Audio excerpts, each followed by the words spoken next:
पर योनि से प्रकट नहीं होते हमारी तरह, आपकी तरह वो प्रकट होते हैं। पेट फाड़ के आते हैं फिर। हाँ, पेट फाड़ के आते हैं। भगवान तो खंबा फाड़ के आ जाते हैं। खंबा फाड़ के तो नरसिंह हुए। हाँ, तो भगवान तो भगवान है। कभी सुना तो नहीं पेट फाड़ के हुए, लेकिन खंबा फाड़ के हुए। नहीं, आप बताइए, आपको संतुष्ट नहीं? हमने तो ऐसा, हमने तो शास्त्रों में ऐसा कभी पढ़ा नहीं। आपने नहीं सुना, इसका अर्थ ये नहीं कि पढ़ा नहीं, सुना तो है लेकिन पढ़ा नहीं कभी। ये अभी आपकी गोद में छोटा सा बच्चा सुसु कर दे तो बात कराइए, संतुष्ट हुए कि नहीं दादाजी? नहीं जी, संतुष्ट नहीं हुआ, क्योंकि बच्चे के रूप में भगवान आता है। यदि प्रकट होता तो पूर्ण रूप में आता, जैसे नरसिंह हुआ। तो पूर्ण रूप में आए हैं आपने, राम में कहा है, आपने बच्चे के रूप में आए भगवान। नहीं, सुनिए, आपको कंफ्यूजन हो रहा है। आपने रामचरितमानस पढ़ी है? पढ़ी है, तो फिर एक बार नहीं कई बार। चलो, संतोषजनक उत्तर नहीं है श्रीमान जी। भगवान का जन्म यदि मथुरा में हुआ तो गोकुल में क्यों गए? और दूसरा प्रश्न ये है कि गोकुल में 11 साल रहने के से बूढ़े बाबा ने ले लिया पंगा।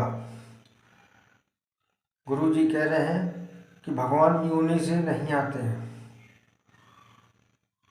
तो बूढ़े बाबा कहते हैं कि भगवान खंबा फाड़ के भी तो आते हैं। भाई बूढ़े बाबा भिड़ गए हैं बुरी तरह से गुरुजी से, और देखिए क्या बहस कर रहे हैं। वो मानने के लिए तैयार नहीं है। वो कहते हैं कि भगवान कैसे पैदा हुए। बाद वह मथुरा में वापस आए, फिर जीवन पर्यंत गोकुल में नहीं आए। क्या आग उगल थी गोकुल ने ऐसी? क्यों नहीं आए? देखो, ये दोनों प्रश्न उत्तर समझाइए। दे रहे हैं उत्तर। भगवान ने मथुरा में जन्म लिया तो गोकुल क्यों चले गए? एक बात बताइए, पानी बरस, माइक लिए रहिए, पास में लगाइए, मुख के पास लगाइए माइक। जब पानी बरसता है, सुन रहे हैं आप? सुन रहे हैं आप? सुन रहा हूँ। हाँ सुनिए, जब पानी बरसता है, पानी तो पानी पहाड़ में भी बरसता है, ठहरता कहाँ है? जहाँ गहराई होती है। सिमट सिमट जल भर ही तालाबा, जहाँ गहरा होगा वहाँ पानी सिमट कर भर जाएगा। उसी प्रकार दुष्ट कंस के यहाँ भगवान ने जन्म तो लिया, पर दुष्ट के यहाँ रहते कैसे? इसलिए सज्जन नंद बाबा और सज्जन वसुदेव जी, नंद बाबा और यशोदा के यहाँ उनके हृदय में प्रेम की गहराई थी। तो भगवान को क्या पसंद है? राम ही केवल प्रेम प्यारा।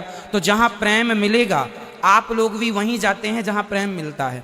आपका जन्म भले कहीं हो जाए, पर रहते वहाँ है जहाँ आपको प्रेम ज़्यादा मिलता है। उसी तरह जन्म भगवान ने मथुरा में लिया, पर वहाँ उनके माँ बाप। पानी सब जगह बरसता है, समतल भूमि पर भी बरसता है और पहाड़ों पर भी बरसता है, पर पानी ठहरता कहाँ है? पानी सिर्फ वहाँ ठहरता है जहाँ गहराई होती है। इसका मतलब है दोस्तों, जहाँ अच्छाई होती है वहीं पे ही आदमी रुक जाता है। और हमारे गुरुजी बूढ़े बाबा को कितने अच्छी तरीके से समझा रहे हैं। आगे देखिए और क्या कह रहे हैं। किया तो उनके साथ कौन सा प्रेम की वो बात करता, इसलिए भगवान वहाँ चले गए जहाँ प्रेम था, इसलिए वहाँ से गोकुल आ गए, पहला। दूसरा, आपने कहा कि भगवान गोकुल छोड़ के गए, मथुरा छोड़ के गए, फिर कभी नहीं आए, आपने ये कहा।